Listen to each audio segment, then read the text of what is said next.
দেশ বুলিলে নালাগে আদেশ দেশ সেৱাৰ বাবে উৎসৰ্গিত বজালীৰ এটা পৰিয়াল পিতৃ পুত্ৰৰ লগতে খুৰাকেও দেশ মাতৃৰ সেৱা আগবঢ়াই আহিছে মাতৃৰ আশীষ গ্ৰহণ কৰি যুদ্ধক্ষেত্ৰলৈ ৰাওনা বজালীৰ কটবাৰী চিআৰপিএফৰ কোবৰা কমাণ্ডো জোৱান প্ৰবাল পাটগিৰি 20 দিনৰ ছুটি বাতিল কৰি ছত্তীশগড়লৈ ৰাওনা বজালীৰ চিআৰপিএফৰ কোবৰা জোৱান প্ৰবাল পাটগিৰি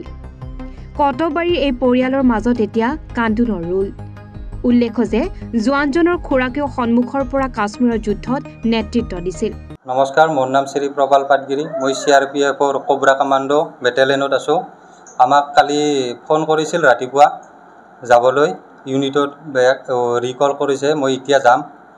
প্ৰথমে আমাৰ দেশ তাৰ পাছতে আমাৰ ঘৰ কেতিয়া ফোন আহিছিল আপোনাৰ কালি ৰাতিপুৱা ফোন আহিছিল কি জনাইছিল আপোনাক আপোনাক কি জনাইছিল তাৰপৰা আমাক ৰিকল কৰিছে মানে জলদি ইউনিটত ৰিপৰ্ট কৰক এইটোৱে কৈছে কিমান দিনৰ ছুটি আহিছিল মই আছিলোঁ 20 দিন ছুটি এতিয়া 10 দিনহে গ'ল 10 দিন আৰু বাকী আছিল এতিয়া নিজৰ ঘৰখন এনেদৰে দেশ সেৱাৰ অৰ্থে যাবলৈ ওলাইছে কি হ'ব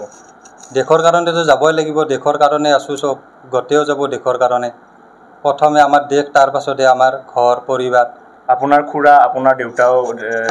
কৰ্মৰত আছিল মোৰ দেউতাও আৰ্মিত আছিল আমাৰ জেঠাও আৰ্মিত আছিল কেচি পাটগিৰি মই আৰ্মিত আছিলোঁ 2006 পৰা 82ত মই ভৰ্তি হৈছিলোঁ আৰু 2006ত ৰিটায়াৰ হৈছোঁ আগতে যেনেহেন মহল আছিল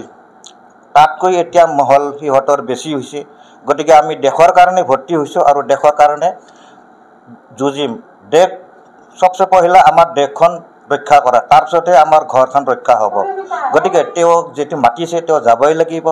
যদি আমাকো মাতে তেনেহ'লে আমিও যাত্ৰা দি আছোঁ ধন্যবাদ বজালীৰ পৰা সঞ্জীৱ দাসৰ ৰিপৰ্ট এনি ভাৰত 24